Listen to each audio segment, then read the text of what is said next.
Once he reached the pinnacle of fame and fortune, he realized it was all a lie. Hollywood sold Jim Carrey the dream. You're gonna be a big star. This next opportunity is going to be your breakout moment. He became addicted to this and spent half of his life failing to develop a successful career. He was desperate for the acceptance and approval of others who were willing to discard him whenever they pleased. Yet through the power of divine intervention or just pure talent, he finally made it. He made classic films in multiple genres, generating billions of dollars and inspiring people all over the world, and yet he felt empty, alone, lacking purpose and identity. And once the Hollywood facade veered its ugly head, Carrey did not run away. Instead, he used his platform to expose the soulless, evil industry that's praised by innocent people who don't understand they are being fooled. Jim, you got really dressed up for the occasion. You look good. I didn't get dressed up. Who did? There is no me.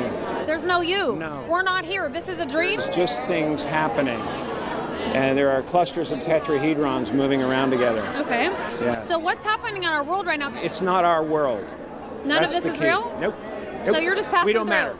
We don't matter. The first time Jim Carrey experienced failure was when he was 15 at the Toronto comedy club Yuck Yucks. I stood up there and I did this horrible, corny act. Halfway through it, they started playing the soundtrack of Jesus Christ Superstar, saying, "Crucify him, crucify him, crucify him." Mark got on the microphone backstage and went, "Totally boring. Totally boring." I was 15. I got no leeway for that at all. His first time on stage was so traumatic, it's surprising Carrey didn't quit comedy altogether. The only reason he took a 2-year break was because his family was so poor they could not afford to invest in his dream. The family of 4 lived in a Volkswagen van near Burlington, Canada. Jim and his brother John also spent months living in a tent in the Charles Daly Park on Lake Ontario. But Jim soon overcame his fears and returned back to the stage in 1979. The 17-year-old quickly transitioned from open mics to regular paid shows. In addition to growing in popularity, Carrey attempted to break into the industry by auditioning to be a cast member for the 1980-1981 season of NBC's Saturday Night Live. Unfortunately, SNL's executive producer selected Charles Rocket over Carrey. Facing failure once again, Carrey continued performing stand-up. Hey, Saturday Night Live low-key missed the ball. They dropped the ball heavy for real. They could have had Jim Carrey. They could have had, from what I heard, they could have had Dwayne's bro. Damn, I can't think of which. I know his name, but I can't think of which one was the one that started like in Living Color. They could have had Keenan. They could have had Keenan. And bruh, Keenan said forget Saturday Night Live and ended up making it Living Color. And little do you guys know, if you're not really educated on it, that's where Jim Carrey came from. So they really dropped the ball for real.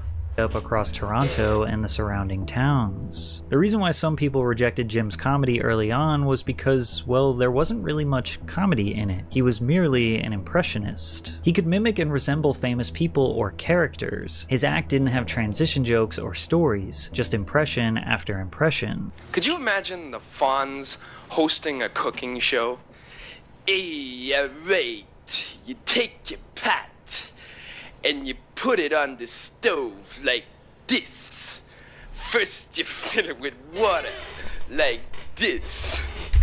Alright, you follow me so far? Luckily for Jim, there was someone very powerful out there who did believe in him. Writer for the Toronto Star, Bruce Blackadar, raved about Carrey, calling him a genuine star coming to life. Carrey receiving significant mainstream media coverage for the first time ignited the much-needed momentum in his career. The review increased demand for his impressionist stand-up act throughout the country. In April of 1981, he appeared in an episode of the television stand-up show An Evening at the Improv. That summer, he landed his first acting role in Introducing Janet, a made-for-TV movie that premiered in September 1981 on the CBC and drew more than 1 million viewers for its first airing in Canada. As he continued to perform in comedy clubs nationwide, comedian Rodney Dangerfield took notice and signed him to open his tour. By December of 1981, Carrey was a well-known comic in Canada. I mean, I don't think everyone has that mobility, that flexibility. I mean, have you ever thought about that? Not well. I guess it's because I'm tremendously vain and I stand in the mirror a lot. What about Sylvester Stallone? Yeah, I do. you're gonna go out with me, Mickey. I mean, if you don't, I'm gonna break your legs. You know what I mean? I'll go. Okay, alright. But every time Jim took one step forward in his career, his momentum would come to a screeching halt. And I don't mean to bring the momentum of this video to a screeching halt, but I do have to tell you about today's sponsor. Have you heard that the flavored air category is quickly becoming Patrick CC. too good in your hands? Served over 3 Patrick CC to get your free topper. It's the perfect accessory to your Fume device. Slip it onto the mouthpiece for a softer, warmer feel. It's chewable for those who love to fidget, and it's reusable. Head to tryfume.com, that's tryfum.com, and use code PatrickCC or scan the QR code on screen to get your free Fume topper when you order your Journey Pack today. Carrey decided to pack his bags and move to Hollywood at the beginning of 1983. He regularly performed at the Comedy Store and the Laugh Factory, 2 clubs that have been an incubator for just about every comedy legend in the 80s and 90s. Additionally, performing on The Tonight Show was a major milestone for a comedian's career, and it was a dream of Jim's. By the spring of 1983, he was invited to perform a stand-up set on the highly rated Late Night Show. This surely would have been the perfect recipe for Jim's career to skyrocket. However, following a lackluster club set at the Improv, the showrunners at Tonight revoked their invitation. I had kind of a lukewarm night, and then I heard the news that I had lost The Tonight Show. It could have been the end of me, but my brain has always had this fail-safe space that goes, I don't know how, but it's gonna happen a different way. Accepting failure again, Carrey returned home in April 1983 to rejuvenate and perform stand-up in a familiar environment. Like, bro, you know what's the one thing I learned, like, with trying to, like, build a career off something? I'm talking about something like you gotta, like, what's the word I'm thinking of? Like, I gotta say, like, something that you gotta really be consistent with. Like, we don't take comedy for existence. Like, bruh, I ain't started realizing that till now. Like, bruh, I don't be giving up on myself with this, but I be having my time sometimes where I be like, dang, I'm not where I want to be with this, but then I be having to realize I'm not as consistent as I used to be with this. So that could be a play with it, and what I'm doing could just not be like what's hitting on here. So I gotta find that too. And it's like, I won't be giving up, but I be having my moments sometimes where I'll be like, I don't want to do this no more, and then it like click in my head, be like, oh no, we came a little too far for me. I want to do this no more. I'm a little too deep in now. I be having my moments, but I be having to like come to my senses like, nah, the game ain't over yet, bruh. We ain't at the end game. We got a lot of work to do. I'm still at the beginning phase for real, so I can't even really be in a place to complain. But I feel what Jim's saying. Like, job's not finished. While in Toronto, CTV's flagship news magazine, Program W5, did a feature on Carrey that aired nationally in Canada. Were you just born with this plastic face? I guess. Always hamming it up, you know? It just sort of came natural. I didn't know until like a year ago that was different than everybody else. That my face was so weird. I realized that that's what my special thing is, I guess, is that I'm weird. Is that I'm rubber. One thing about Canada is they always held it down for Jim. They seem to understand his greatness before the rest of the world did. This hometown motivation is just what he needed to keep his dreams alive. So yet again, he went back to Hollywood. Within a few months, Jim successfully landed the main role for a sitcom called The Duck Factory. Becoming the lead role in a sitcom was a massive opportunity that was seemingly reserved for A-list comedians in the 80s. It became a little more normalized in the 90s for new talent to get their own show. This means that Carrey was ahead of the curve, sitting on a potential gold mine. To promote the series, Carrey was set to appear on The Tonight Show starring Johnny Carson, which aired on the same network as The Duck Factory. During his appearance, the 21-year-old went through most of his popular impressions. Jack Nicholson. Clint Eastwood.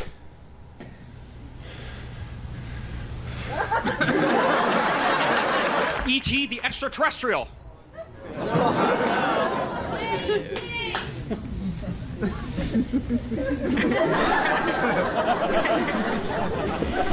Unfortunately, the Duck Factory was cancelled after just one season. However, there were two major reasons that led to the show's demise. Firstly, the episodes were aired out of order, making it impossible for anyone to follow the plot. Secondly, Jim played the role of the straight man, which is basically the guy who sets up the joke so the funny guy can deliver the punchline. Roland, you want to take a look at this? Marty's script? Pass. It's really not as bad as you'd think. I've heard the same thing said about raw fish. I wouldn't want to try that either. Although Carrey was the main character, they seemingly didn't play to his strengths. He never got the funny lines, and therefore the audience didn't really build a relationship with him. But still, Jim knew there was something around the corner from him. He finally got a taste of that Hollywood dream, and he could not subside. This was his destiny. I used to open my arms. I used to sit up there, you know, and open my arms and imagine a giant funnel of gifts would come right into from the universe. Yes. Honest to God, you could, you know, cut to me there. I'm like this, and if nothing else, it made me feel more positive about where I was. I drove down from Mulholland Drive every night, you know, that I went up there, feeling that I was one of the biggest actors in Hollywood. I was doing wonderful work that made people happy. I was, dang, you know, I owned he saw all that. his whole future. He saw his whole future ahead of himself, and he thought, like, damn, this ride is not over yet, bruh. Hey, bro, you know one thing I appreciate about Jim Carrey? Jim Carrey is like, he not like your average comedian. And I only say that because, like, I've been studying comedians for a little minute. Probably like since 85 South Show first started. I've been studying comedians since then. I don't know how. I just somehow found myself studying comedians, and I understand the game of being a comedian. Comedians, that's a dark business right there. You gotta have like a dark mindset, but you gotta, like, dang, how can I explain it? You gotta, like, bring the darkness of the comedy to light so people can understand it. But it's like, I don't know. You gotta.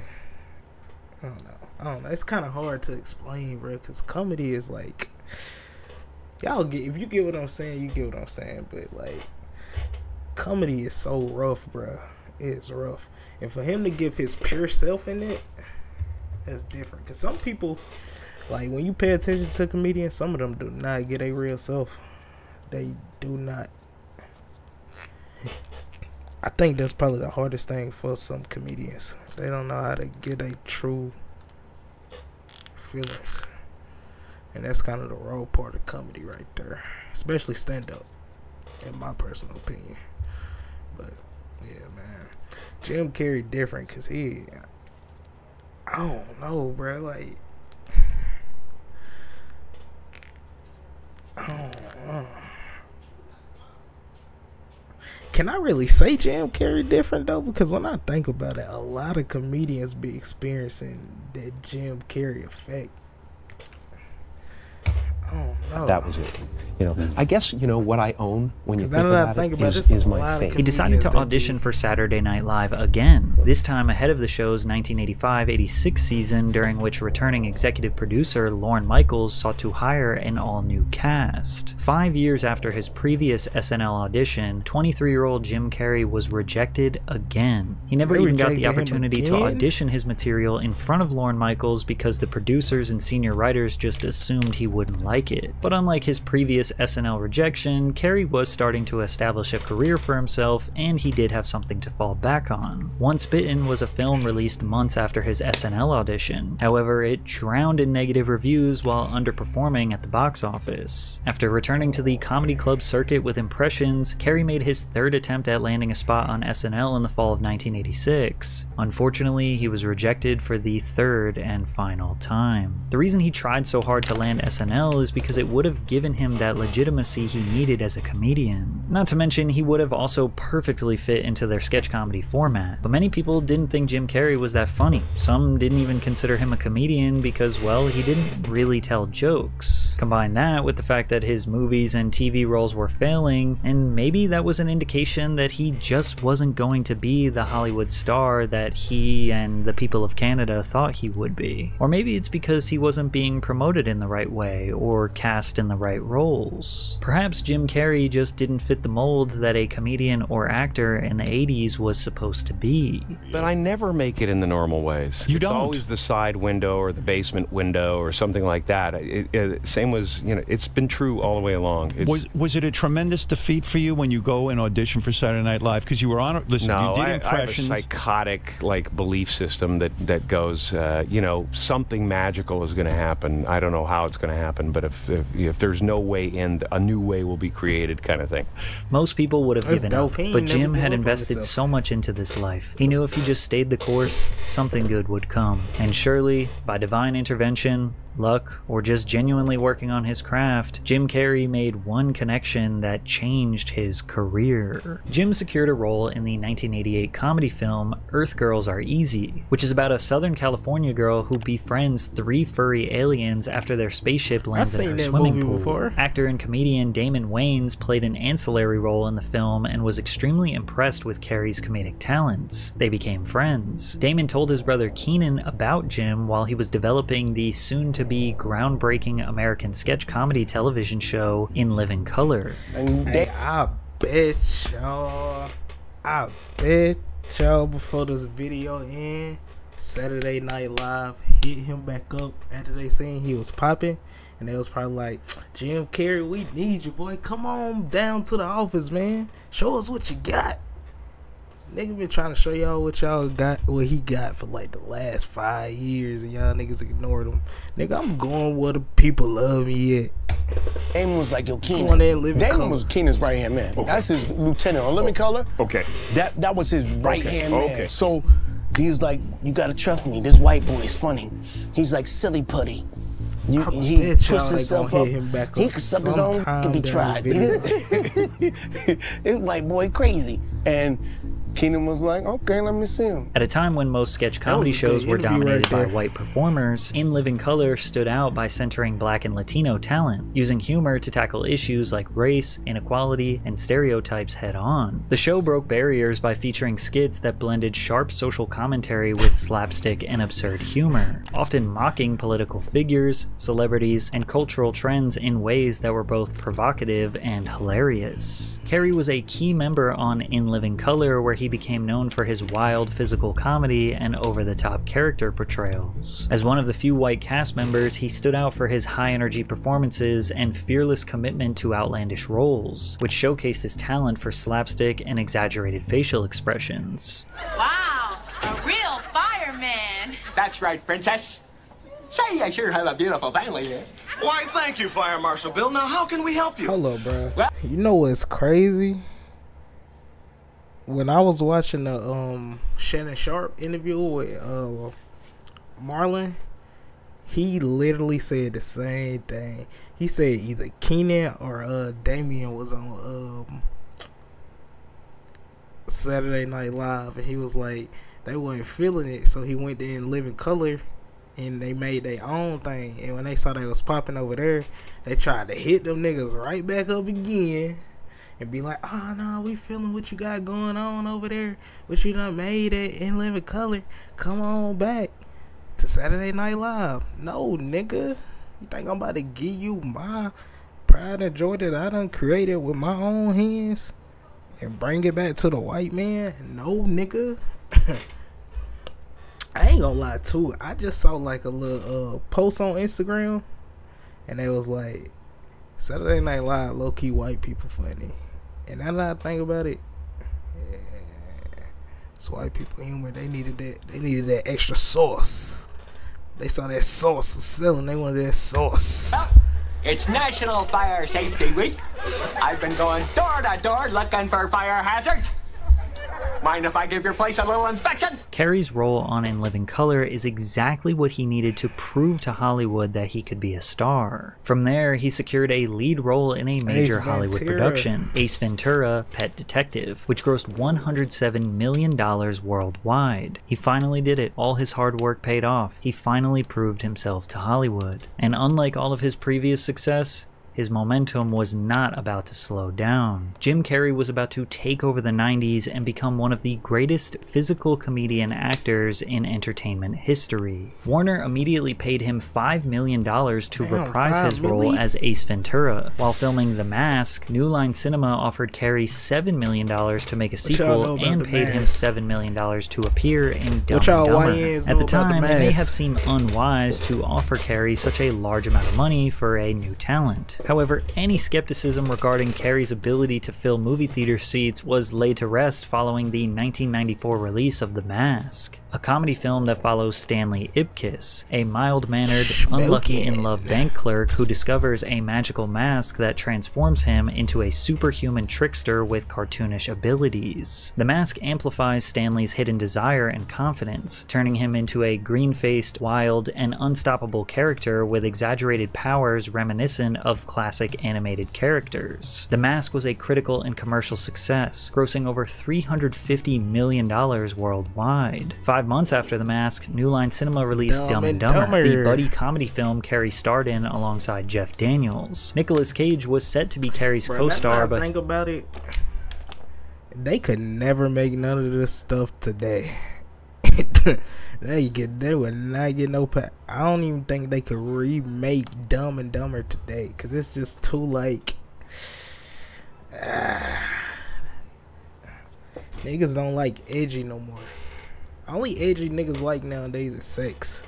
But his team could not negotiate a $2 million increase fee. The company was reluctant to hire Daniels due to his limited comedic experience, but the writers and Carrey vocalized their support for him. New Line Cinema offered a low salary of just $50,000, hoping that Daniels would turn it down, but he accepted. Meanwhile, his co-star Jim Carrey was paid $7 million. I can't feel my fingers anymore. They're numb. Ooh. Maybe you should wear these extra gloves. My hands are starting to get sweaty. The film was another commercial home run for Jim, grossing over $247 million worldwide against a budget of just $17 million. The stupid humor and quotable lines, driven by the outrageous antics of its lead characters, produced a classic. The following year, Carrey appeared as the Riddler in the 1990s. Hey, bruh, I don't think too many people know that, bruh. Like, this nigga really played as the Riddler. He played in the whole Batman movie, and it was good too. It was good too. Hey, if you haven't too, nigga, watch Penguin. Watch Penguin. Watch Penguin. I ain't think the Penguin could be as good as the Penguin is, but the Penguin got me wanting to see a new Batman movie ASAP. And they gotta put the Penguin in there, cause it's only going 1995 superhero film Batman Forever. True to Jim's signature comedic style, his version of the Riddler was manic, flamboyant, and full of over-the-top antics, which contrasted with the darker, more subdued villains typically seen in the Batman universe. He brought a vibrant, almost cartoonish quality to the character. While some critics felt his performance leaned too much into comedy, others appreciated the unpredictable and zany energy he brought to the role. Carrey's contribution helped the film gross over $336 million worldwide, becoming the 6th highest grossing film of 1995. Carrey was undoubtedly one of the biggest draws in Hollywood throughout the 90s, and became the first actor to be paid $20 million for a role, and that was to star in the dark comedy The Cable Guy. He was among the top ranks of A-listers, alongside Arnold Schwarzenegger, Harrison Ford, and Sylvester Stallone. You were the first one to get a $20 million movie, right?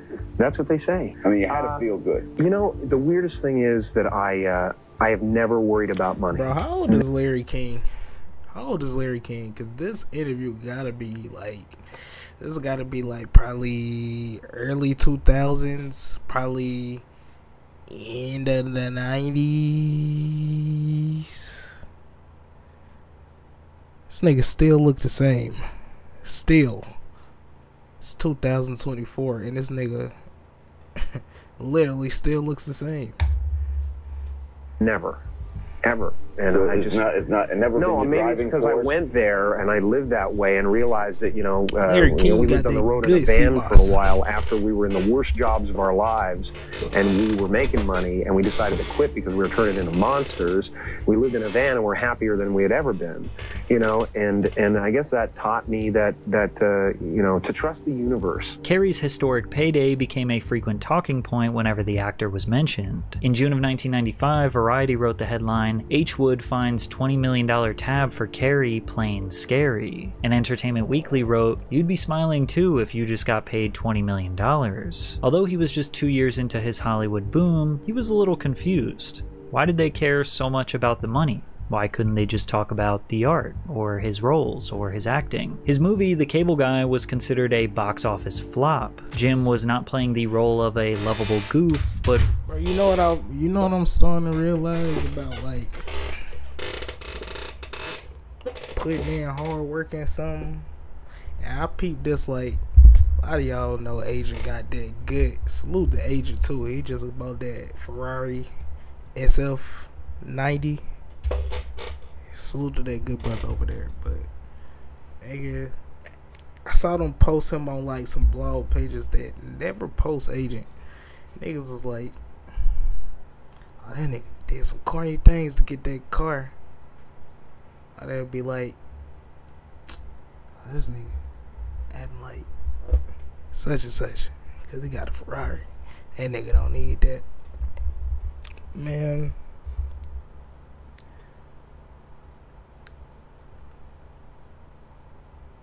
all it takes is a couple hard work, bro. Some hard work and dedication. But they ain't gonna see that part. They not gonna see that part. So I can see why Jan was like, bro, why these niggas were so worried about me signing the $20 million contract?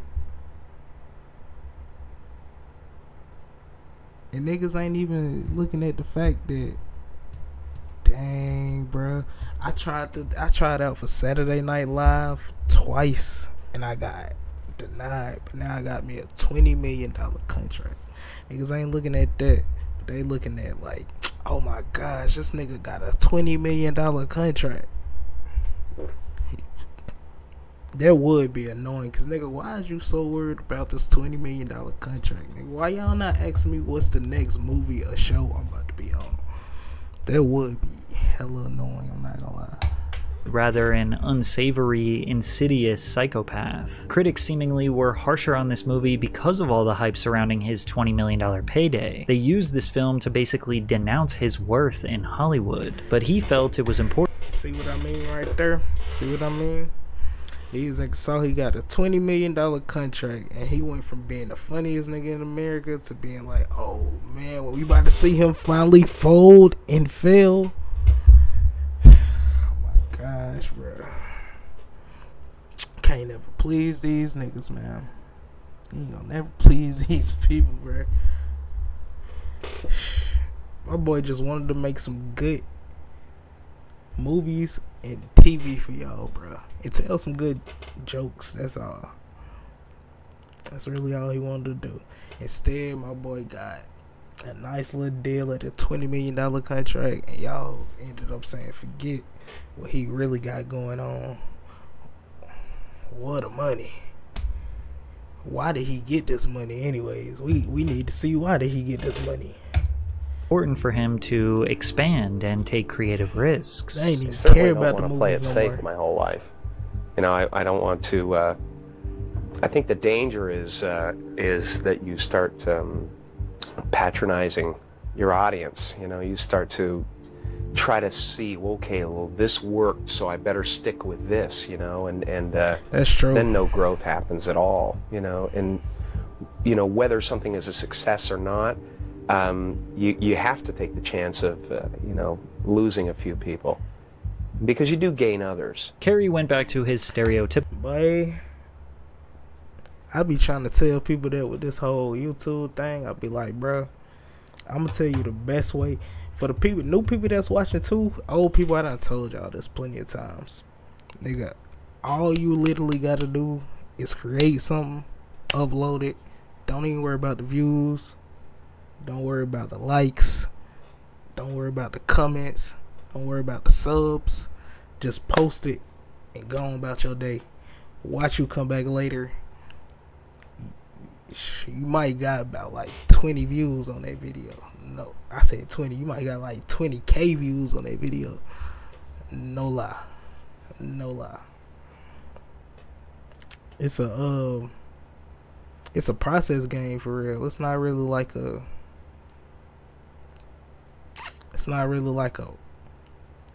please the people type of game, because it's too many people out there getting pleased by other people. So you gotta try to catch their attention on top of that attention. And then you gotta think, like, if I stop, if I take a break, if I get just like any type of laziness going on with this, or like just even if I just take a little second away just to clear my mind, they gonna go find somebody else that's way more entertaining than you. So now you gotta keep trying to find that hype. That's why I be telling people, don't live off the hype. If you do find you a little pocket that's gonna hit every time, stay in that pocket, but like switch it up a little bit too. And don't just stay in that one pocket. Add a little bit of special effect to it. But like that whole numbers game, I wouldn't even. You can have somebody follow you and they don't even pay attention to what you putting out there. They just following you. So I wouldn't pay attention to the numbers game for real. I just keep the jam right though. Nigga, leave them numbers alone. Typical silly self in the 1997 comedy Liar Liar. The story centers around a lawyer's strained relationship with his young son, who, disappointed by his father's broken promises, makes a birthday wish that his dad cannot tell a lie for 24 hours. What's up, Fletcher? Your cholesterol! Fatty! Dead man walking! Liar Liar was a huge critical and commercial success. I wonder how many people looked at stuff like that, because when you think about like certain movies, like you got your Fridays and like how they just said The Mask didn't do good to like today's world. I wonder did they used to sit back and think like, damn, how can I please the people? I wonder did they just used to just be like, dang, we gonna figure something out. We just gonna keep on doing this or that and this and that until something click. Cause bro, when I hear the stories of like, I'm talking about stuff that done did numbers, like they done made remake on top of remake. When you hear like the first thing they dropped and people be like, nah, it didn't gross how you thought it would have grossed. It probably grossed lesser than what they did to create it. You're like, damn, bro, that's crazy. Cause nowadays, like niggas find that mad popular. Damn. But the creative game is, golly, it's a tough game right there, I'm not gonna lie. But Jim remained firm that he was not going to just do comedy roles because it was the safe route for him. And it was because of these creative risks that he made his best film to date, The Truman Show. Without the Ace Ventura, I wouldn't be doing it. You know? Without that, I wouldn't be doing it. Because Peter Weir looked at that and he went, here's someone who wants to take chances, who's willing to risk it all, basically. But a lot of people who love you as Ace and Fire Marshal Bill and all these, The Mask and all of that, have a hard time sometimes understanding why you feel compelled to take these chances. I'm not compelled. I just have the opportunity. I'm given the opportunity, so I have to. You know, I'm a person who's interested in human behavior and always have been. And I have more colors than just the ones I've shown so far. And I don't negate them in any way, and I want to go back and do fun, crazy, wild stuff, and that's great. It serves a purpose. It makes people forget about their problems. The Truman Show is a psychological comedy that revolves around the concepts of control, free will, and the blurred boundaries between reality and illusion. Truman Burbank is an ordinary man who slowly realizes that his entire life has been staged as a part of a massive reality television show. Unbeknownst to him, Truman has been the star of the show since birth, living in a constructed town called Sea Haven, where everyone around him are actors. The film's opening arc establishes how Truman's reality is fabricated by a media corporation, governed by a single writer. Everything from his childhood fears to his day-to-day interactions is carefully manufactured by the people behind the central show's production. Time and time again, even the actors around Truman force unsubtle product placements into his narrative, further enhancing the artificial nature of Truman's reality. You can't stand me. That's not true.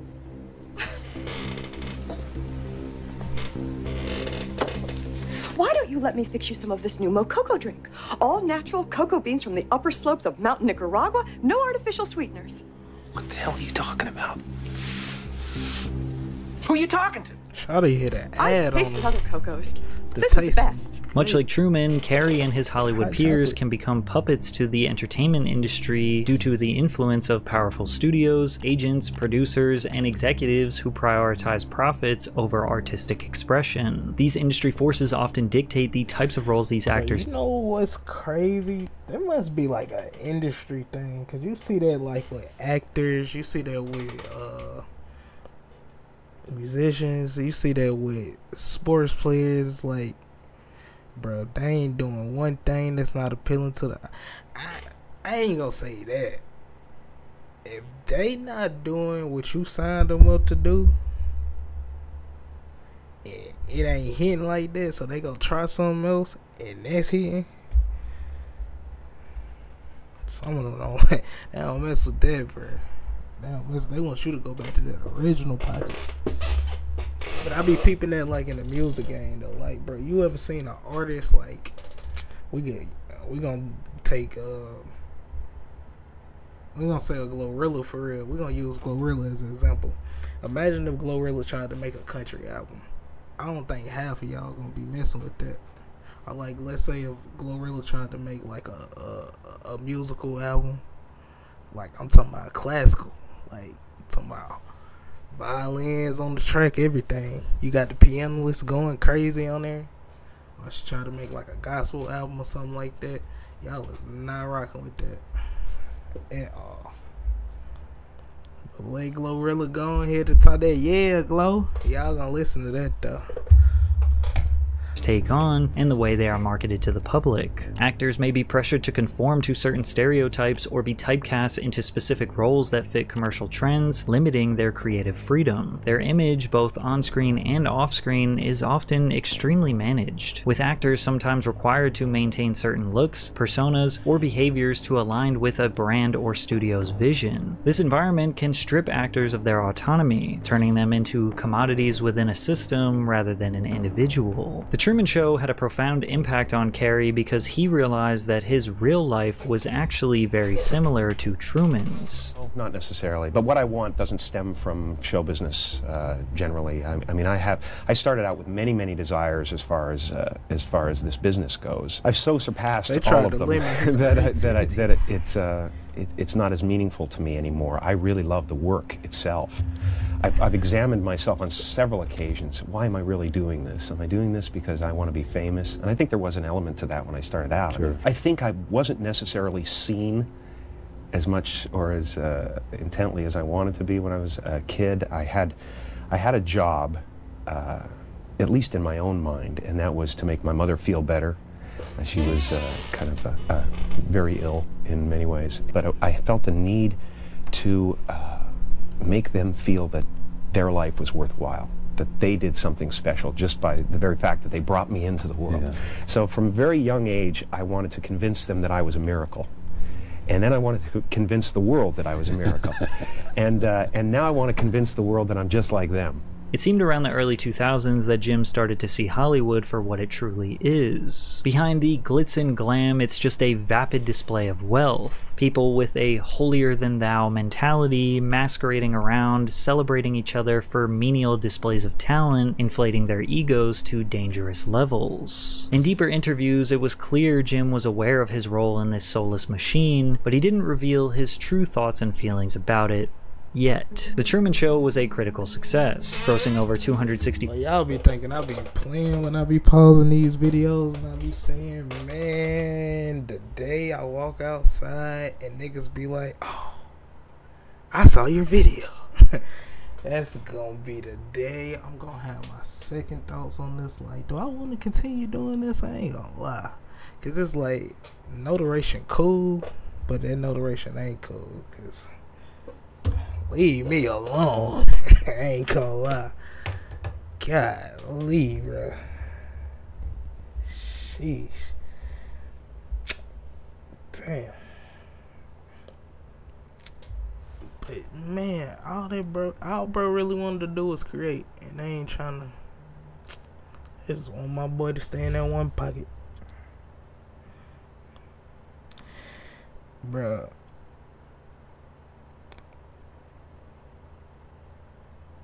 I can't front. Being an actor gotta suck. Being an actor gotta suck, and being like being in the acting business gotta suck. Being in the sports business gotta suck.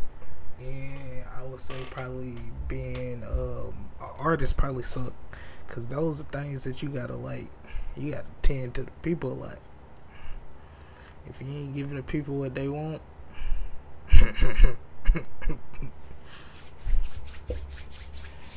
might be over with for you, buddy. $4 million worldwide. It also marked a significant shift for Jim. As he demonstrated his range and depth as an actor, he even earned a Golden Globe for Best Actor in a Motion Picture Drama. No, thank you very much, Hollywood Foreign Press. I will really love this. I'll enjoy it so much, right down to the chewy chocolate center. Unfortunately, what should have been the start of a string of experimental projects for Carrey never occurred, as the comedian retreated back to his comfort zone. Entering the 2000s, Carrey continued appearing in comedy blockbusters like Me, Myself, and Irene, How the Grinch Stole Christmas, and Bruce Almighty. He even reintroduced himself to a new generation of children through films like Lemony Snicket's A Series of Unfortunate Events and A Christmas Carol, as well as the animated film Horton Hears a Who. These films combined made well over one. Damn, that was Jim Carrey on the Christmas Carol. Damn, Jim Carrey is a gold, bro, for real. $1 billion at the worldwide box office. But even in the middle of his success, Jim struggled with depression, questioning what his purpose was in all of this. I was on Prozac for a long time. Yep, I was on Prozac for. Oh, that's what I was getting at right there. Yeah, that's what I was getting at right there. I would hate the notaration part of this, cause that's gonna have me like, I don't know, in like a little frenzy with this, cause I don't like attention. I personally don't like attention, but it's gonna come. It's gonna happen eventually, though. It's gonna happen eventually, bro. I'm not ready for it. Oh my God, Gary! Like, relax, bro. You too. Long time, and I'm not sure. I mean, it may have helped me out of a jam for a little bit. I had to get off at a certain point because I realized that, everything's just okay. No peaks and valleys. There are peaks, there are valleys, but they're all kind of carved and smoothed out, and it feels like a low level of despair you live in, where you're not getting any answers, but you're living okay, and you can smile at the office, but it's a low level of despair. And you don't take any of them. I'm not gonna lie, too. We're gonna go back to what I said at the beginning of this video about comedy being dark. That's one thing I learned about comedy. Comedy is a dark place, but they know how to turn dark humor into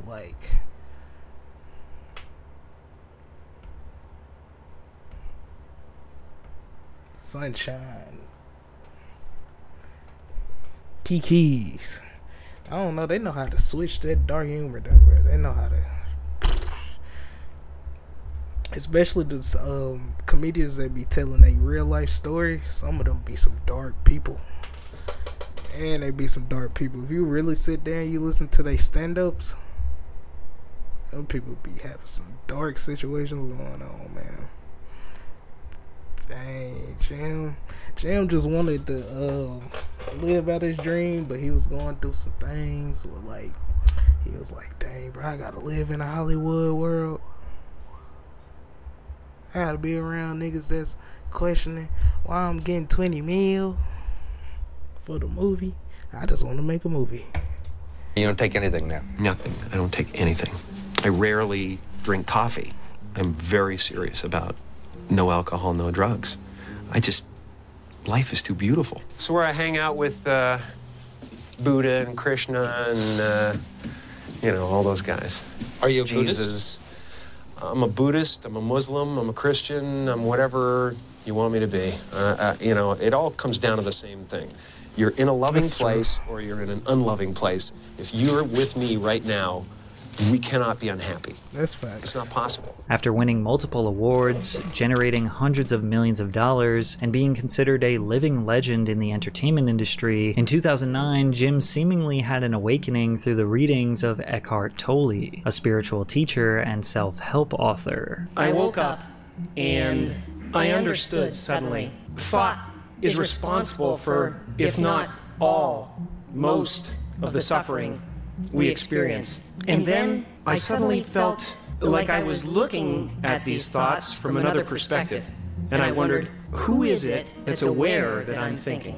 I was thrown into this expansive, amazing feeling of freedom from myself, from my problems. I saw that I was bigger than what I do. I was bigger than my body. I was everything and everyone. Ever since that day, I've been trying to get back there. Jim also gave a profound speech to the graduating class of Maharishi University of Management. When I was about 28, after a decade as a professional comedian, I realized one night in LA that the purpose of my life had always been to free people from concern, just like my dad. And when I realized this, I dubbed my new devotion the Church of Freedom from Concern. And I dedicated myself to that ministry. What's yours? How will you serve the world? What do they need that your talent can provide? That's all you have to figure out. As someone who's done what you're about to go and do, I can tell you from experience, the effect you have on others is the most valuable currency there is. Everything you gain in life will rot and fall apart, and all the... I be thinking about that sometimes. I be like how the whole thing I said would like just come with a bunch of notarization and all that. Like how I said, bro, if I continue to do this, one day somebody gonna walk up to me and they gonna be like, dang, bro, I watch your stuff. And that's gonna hit me on the way like, you watch me? I appreciate it, but nigga, you watch me? I ain't gonna watch somebody. I don't know, bro. It'd be the, I don't know. There's a lot that come with succeeding at certain stuff, bro. The looks of it can be cool, but ain't no telling what them folks going on behind closed doors. Bro got to the top of being what he always wanted to be, just for him to realize, I do not want this. I don't want to be no actor. I don't want to do no stand-up no more. I just want to please people, or at least spread something to the people that got some positivity in it. Like, I don't know, but he wasn't feeling his craft no more. I tell you that.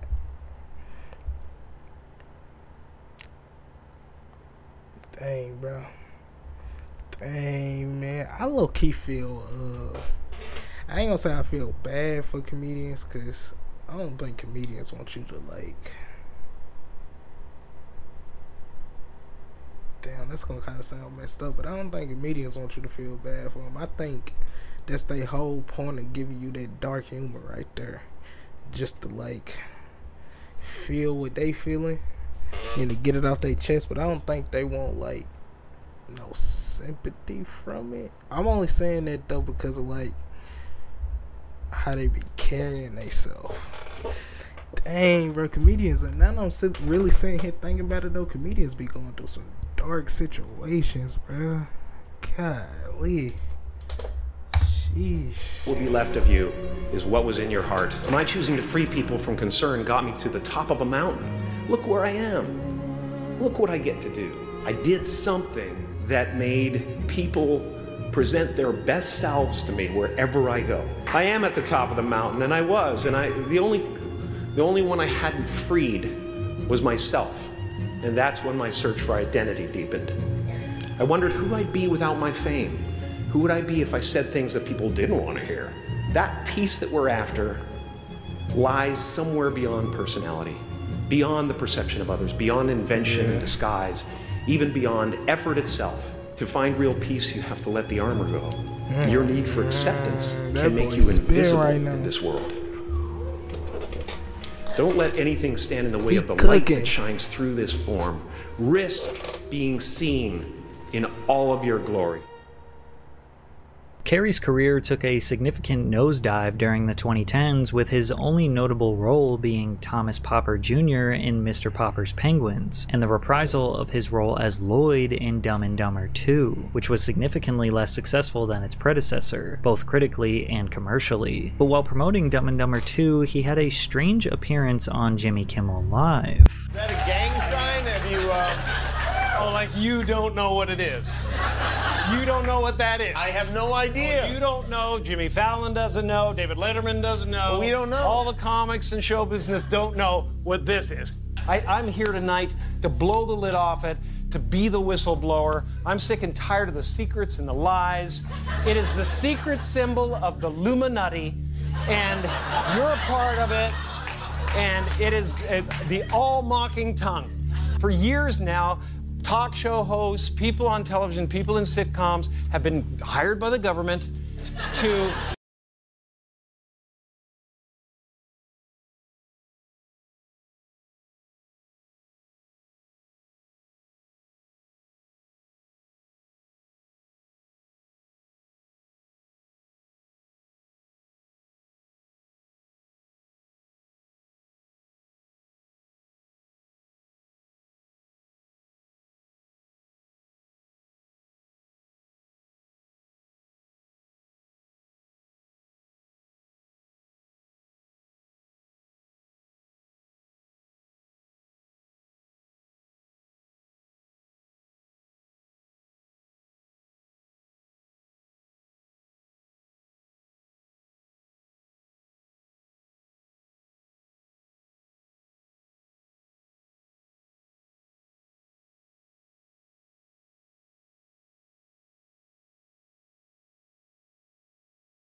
throw you off the track, to distract you, to make you laugh and stuff like that, make you happy and docile so you don't know what's really going on. You know, and they get out there in the woods in a circle naked and they decide these things. You know what they're trying to do? Who? This thing is buzzing. Hold on. They're trying to turn us into, consumer drones of some sort. Hold on, I just got to get this. Yeah. Yeah, listen, I'm in the middle of blowing the lid off some...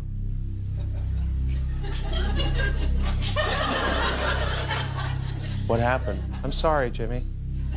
I was temporarily interrupted by my iPhone 6 Plus. 5.5 heads-up HD display. I think what I was really trying to say was I think people will enjoy Dumb and Dumber this weekend. There were multiple sources that claimed that they were at the show and that the whole time there was no actual audience laughter, and a laugh track was added in post-production to the video that was uploaded to YouTube. Some people looked at Jim's mockery as brave, that he was potentially exposing the truth and that his life could be in danger. Others dismissed this as an actor who is past his prime and merely trying to do something shocking to promote a movie. But Carrey's public awakening and attacks on Hollywood did not slow down. During his 2016 Golden Globe speech, he was a little sarcastic, but his message was very clear. You know, when I go to sleep at night, I'm not just a guy going to sleep. I'm two-time Golden Globe winner Jim Carrey going to get some well-needed shut-eye. And when I dream, I don't just dream any old dream. No, sir. I dream about being three-time Golden Globe winning actor Jim Carrey, because then I would be enough and I could stop this terrible search for what I know ultimately won't fulfill me. But these are important, these awards. I don't want you to think that just because if you blew up our solar system alone, you wouldn't be able to find us or any of human history with the naked eye. But from our perspective, this is huge. Coincidentally, at the same time Jim was outwardly speaking about his spiritual awakening and calling out the horrors of Hollywood, he was also in the middle of some pretty dark times, with shocking allegations against him that he could have prevented and allegedly caused the death of his then girlfriend, Katrina.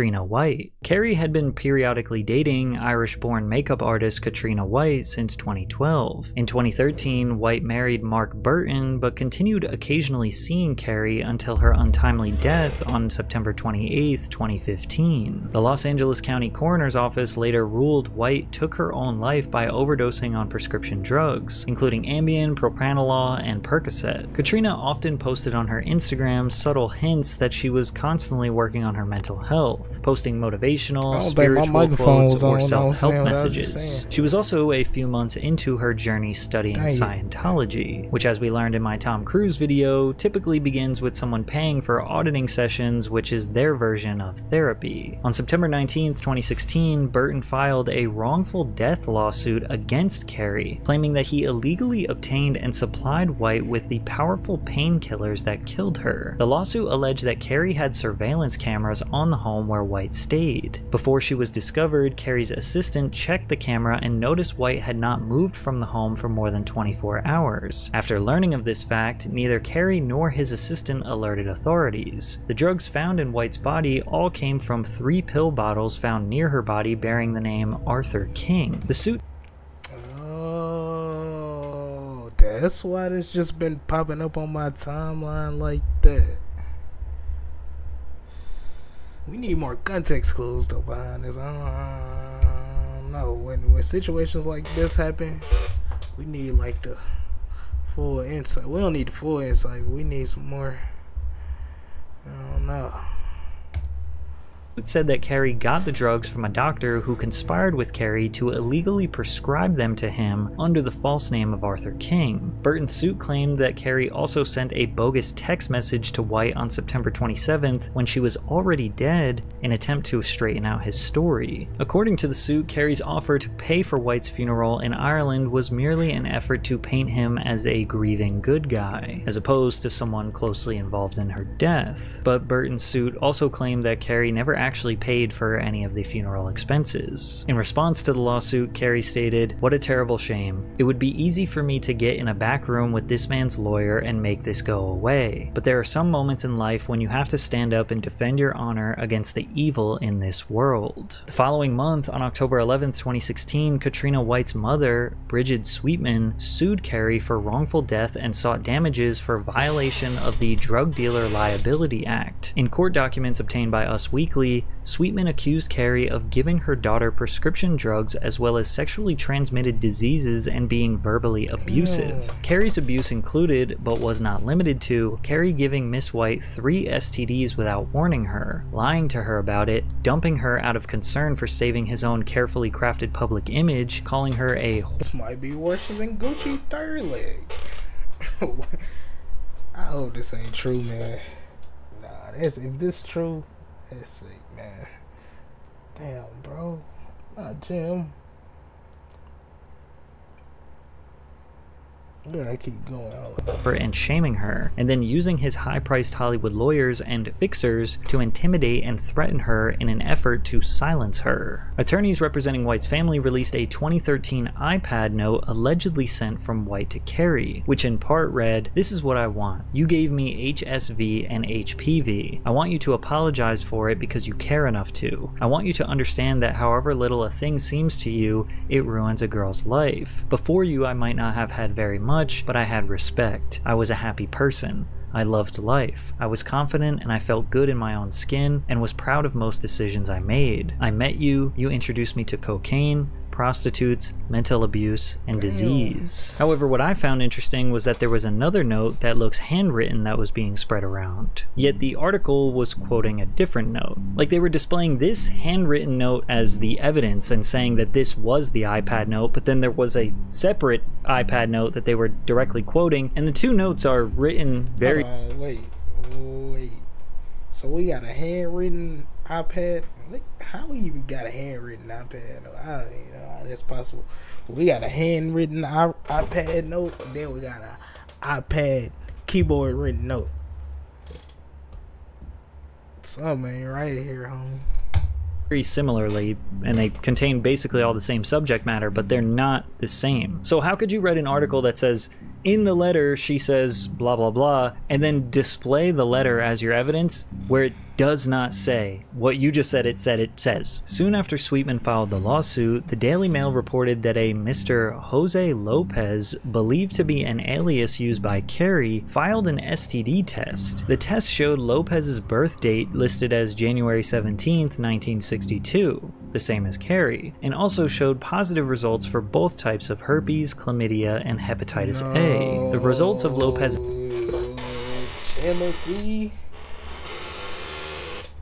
Jim, you gave her the Gucci third leg, bro? I ain't gonna lie, this whole Gucci third legs got me out here like, I don't know. I'll stay in the house. Bro, that's nasty. I'm not gonna lie. That's not that. That is nasty, bro. Damn. We still don't know if it's true though, but if that's his in his birthday mansion,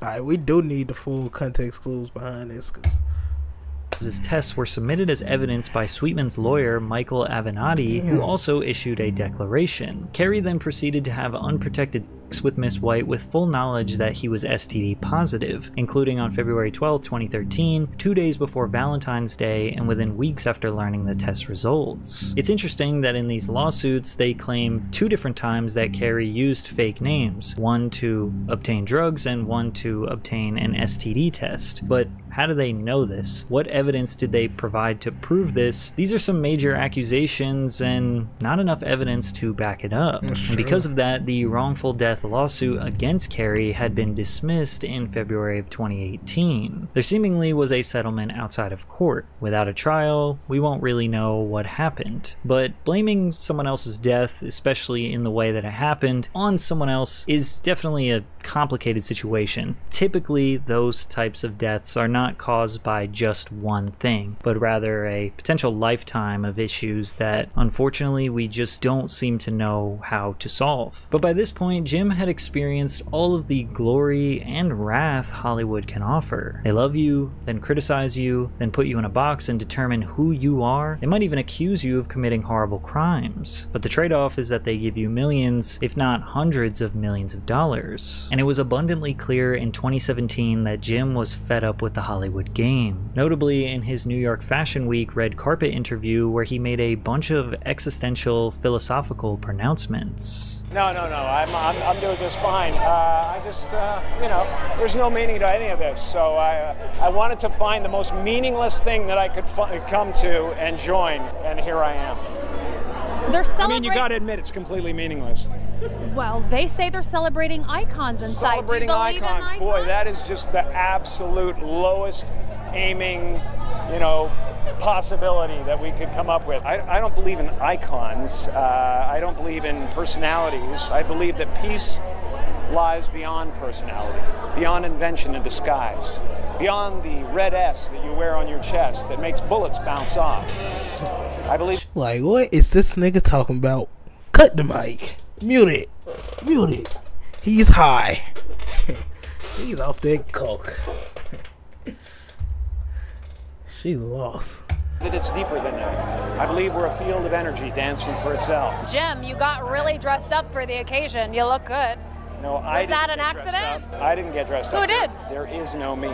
There's no you. No. We're not here. This is a dream? It's just things happening. And there are clusters of tetrahedrons moving around together. Okay. Yeah. So what's happening in our world right now? Because there is a lot of news that actually is relevant that's not that Here's uplifting. the thing. It's not our world. None That's of this the is key. real? Nope. So you're just passing We don't through. matter. We don't matter. Oh, wow. There's the good news. While some headlines questioned his sanity, others felt like he was just experiencing an ego death, something that a lot of people in Hollywood could probably benefit from. I think that we're all, you know, we're all trying to add things to ourselves so that we can finally define ourselves. And I can see a couple things in this. It could be because of what happened with his girlfriend and they trying to put it on him. He don't know how to take it. And on top of him being Jim Carrey, yeah, they already looking at this nigga like, oh, this nigga crazy. So I don't know. He could be trying to like let go of his ego and be like, you know what, Hollywood done got to me, bro. Them box office done got to me.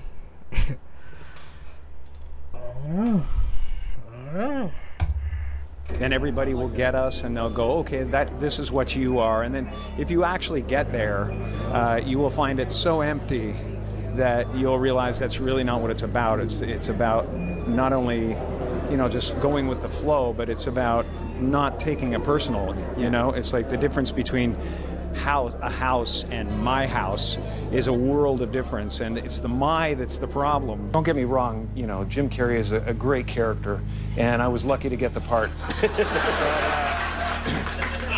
But I don't think of that as me anymore. I don't exist. So they're all characters that I've played, including Jim Carrey, including Joel Barish, including any of those things. They're all characters. You know, Jim Carrey was a less intentional character, right? Because I thought I was just building something that people would like, but it was a character, you know. So it's, you know, I played the guy that was free from concern so that people who watched me would be free from concern. Carrey continued to express that his identity to the world is a character, not a real representation of who he actually is. As an actor, you play character. Bro, I'm not gonna lie, that's the scariest thing about trying to please people. With this, of course, because you gotta, like, I don't know, you gotta put on like a character, and this, you can always be yourself, but you gotta find what's appealing to the people. And what if you yourself ain't appealing to the people? Now you gotta dig into the certain bag and be like, oh snap, let me find something in me that the people gonna like, but it ain't me.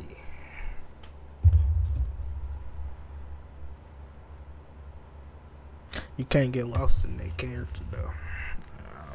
You gotta have fun. You ain't even really gotta like all the way characterize yourself. Cause I will say some of the stuff that like y'all might see me doing here, I wouldn't do that on my regular time.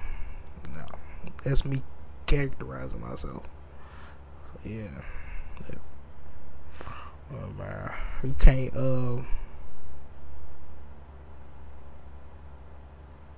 you can't be like over.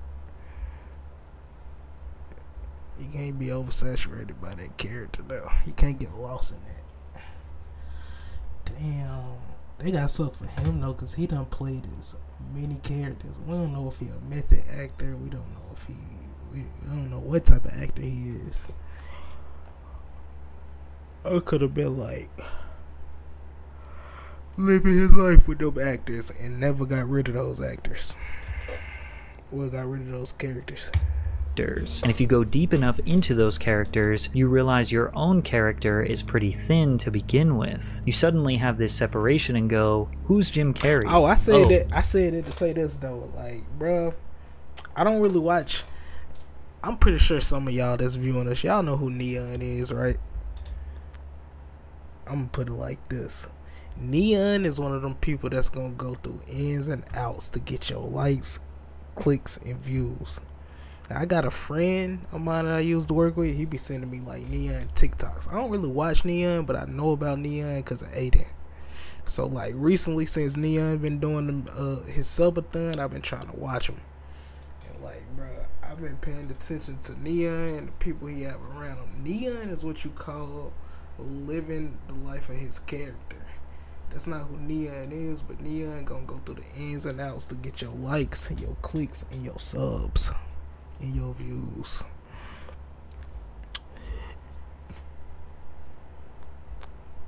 I'm gonna tell y'all, nah, bro.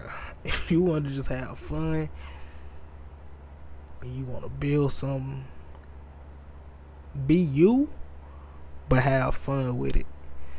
And if you decide to make a character out of this, don't get so stuck into the character that you're gonna go through like the dumbest things just to like please the people with that character. Because at the end of the day, like how I said, bro, these views, these people that's viewing these videos, they are not always gonna be here. They are not always gonna be here. They might be watching Kai next, they might be watching DDG next, they might be watching me next, they might be watching you next. But nigga, don't lose yourself trying to please yourself to these viewers, cause they not always gonna be here. And you gotta realize once they gone, you still here and that character still here. So now you gotta get rid of that character, and you probably gonna be just stuck with that character if you don't know how to get rid of that character. And it's gonna create the biggest monster. You gonna be like, damn, I'm not even me no more, bro. I ain't even me no more. So yeah, bro, sometimes doing whatever just for a view, it is not worth it, bro.